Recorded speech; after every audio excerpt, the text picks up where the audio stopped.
how do you stay involved? How do you stay connected? I think that question is so vital today. All the activities that are around their lives, the responsibilities, the difficult economic situations people are going through, and then trying to say, where does church fit in?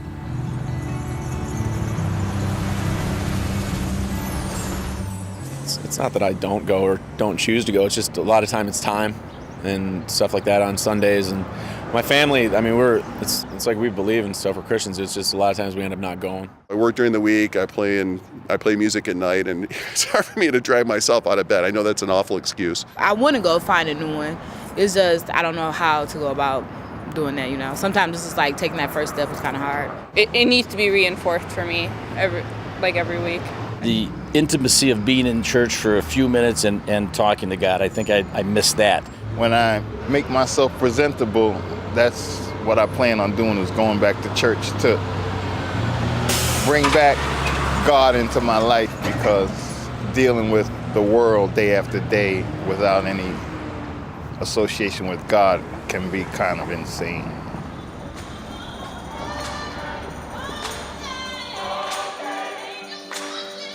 I spent my whole life here, and there have been times due to school sports that haven't been able to come back to Mass on a regular basis, and I just felt an emptiness. And you come back, everything just feels great, like life's back to normal, you're recharged. If I compare my parish now to 40 years ago, the parishes are much more vibrant and active in a diverse array of things than they were. And I think that puts a tremendous burden on our priests. In all the parishes, there's like one priest, and he's there to minister to 400 or 500 families. I feel overwhelmed sometimes because there's just not enough time. It would be great if we had more priests down here. Today, so much has changed. That whole infrastructure of Catholic education has largely, fallen by the way. So these are the challenges that we're facing today, to build our priesthood, to make our schools more effective in touching the community, and to make our parishes sensitive to the needs of the people around them who really need the help of the church in making it. One of the most important things that Southeast Michigan needs is hope. Our communities, our parishes can be witnesses to hope, that God is here, that times are tough, but God stands with us and we can find solutions, and to have courage and to move forward with a confidence that the future can be better than the past.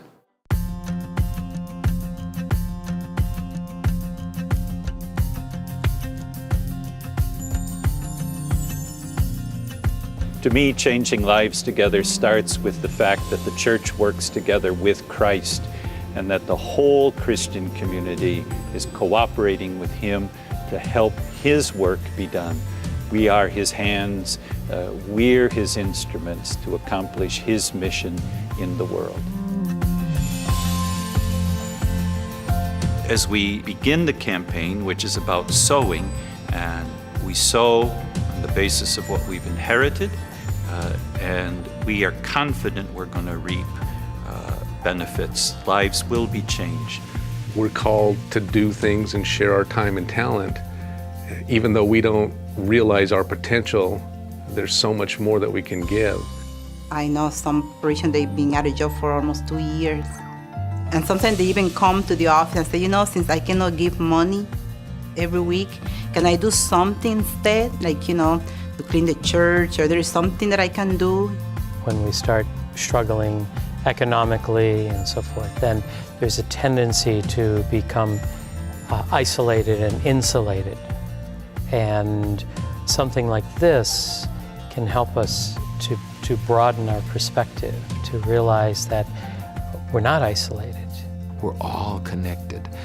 We're the only group that crosses every civic and administrative and racial and economic barrier, is the church. So who is going to be a voice for unity in Metro Detroit and Southeastern Michigan better than the Catholic Church?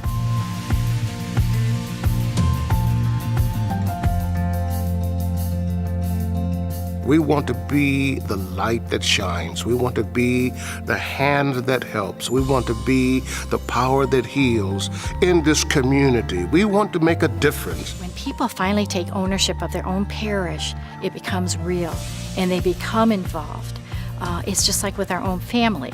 You know, it's our family, we're involved, good or bad, and we stick it out.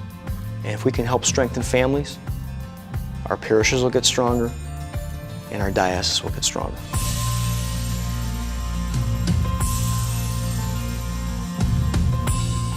One of the important things that comes from this initiative is to show our neighbors that by working together, we can accomplish great things. God doesn't abandon us, so He knows what we do. If we do something to help others, He will help us. Catholic upbringing at school was setting the foundation for, I think, a lot of my future and what I've been, become as a person. Many are called, but few are chosen. Our numbers may not be vast. Our dollars may not be vast, but the faith is here. It's not all about us.